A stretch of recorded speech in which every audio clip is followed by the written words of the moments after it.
Host इश्फा Iqbal और आप देख रहे हैं हायर टीवी।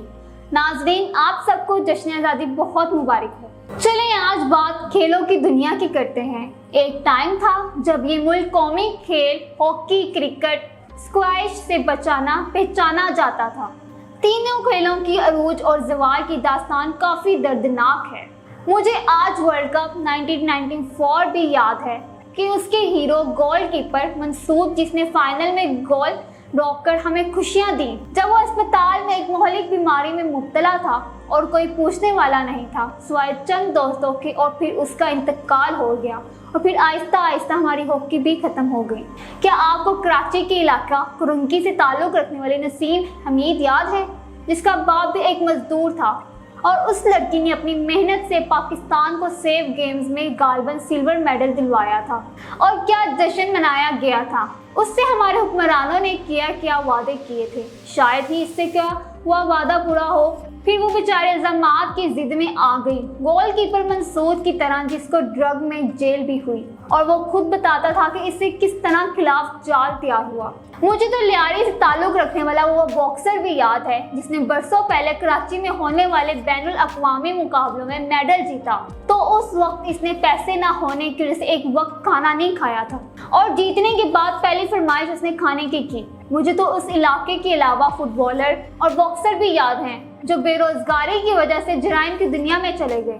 क्या कभी किसी ने पाकिस्तान फुटबॉल फेडरेशन से कभी कोई हिसाब किताब लिया है?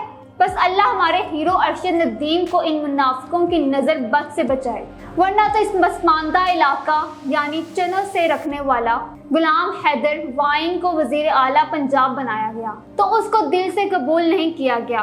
बाद में वो नामालूम इफराद के हाथों मारे गए और कोई नहीं तो कम से कम लाहौर प्रेस क्लब तो कम से कम उनको याद किया करें कि वो क्लब बनाते वक्त सारा क्रेडिट उन्हीं का है। वो रकम देना चाहते थे इमारत बनाने के लिए, मगर निसार उस्मानी साहब ने कहा वाइन पैसा ना दें, इमारत बना दें।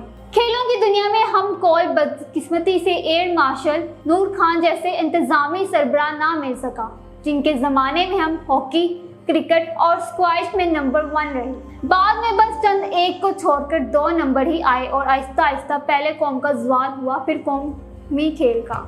इस्लाम है भारत से ताल्लुक़ रखने वाले चोपड़ा को, जिसने सबसे पहले अपने मुकाबिल हरीफ अरशद नदीम के लिए आवाज़ बुलंद की। भाई लोगों, कम से कम इसको एक अच्छा नेज़ा दिला दो। अरशद ने जो कुछ हासिल किया सिर्फ और सिर्फ अपनी इंफरादी मेहनत से, खुदारा अपने सियासी फ़ायदे के लिए इसे इस्तेमाल ना करें। दूसरे शोबों की तरह कौमी खेल हॉकी और क्रिकेट को भी करप्शन दिखाई गई। क्रिकेट में तो माशाल्लाह हमने क्रिकेट बोर्ड की ज़मीन तक करोड़ों के दाम बेच डाली है और किसी से आला सतह पर तहकीकात कर डाली। कराची नेशनल स्टेडियम की 23 एकड़ ज़मीन की, फिर ये पैसे की हवस क्रिकेटर्स को भी लग गई और नामवर क्रिकेटर्स ने मुल्क के वक़ार का सौदा किया।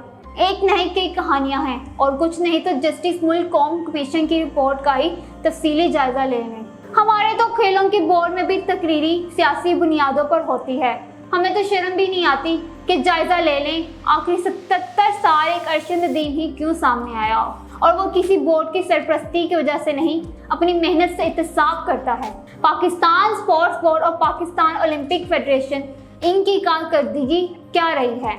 बस ओलंपिक में जाओ और ऐश करो। अब इससे बड़ी बदकिस्मती और क्या हो सकती है कि हमारे कौमी हीरो इमरान खान वज़ीर आज़म बने तो उम्मीद थी कि वो खेलों के फ़रोग़ में अदालती रिफॉर्म करेंगे। वो खुद कहते थे कि बोर्ड का पैटर्न इन चीफ सदर या वज़ीर आज़म को नहीं होना चाहिए, मगर वो खुद इस ओहदे पर फाइज रहे। डिपार्टमेंट से खेलों का कोई कोटा ख़त्म किया गया तो बुरी तादाद में खिलाड़ी बेरोज़गार हो गए।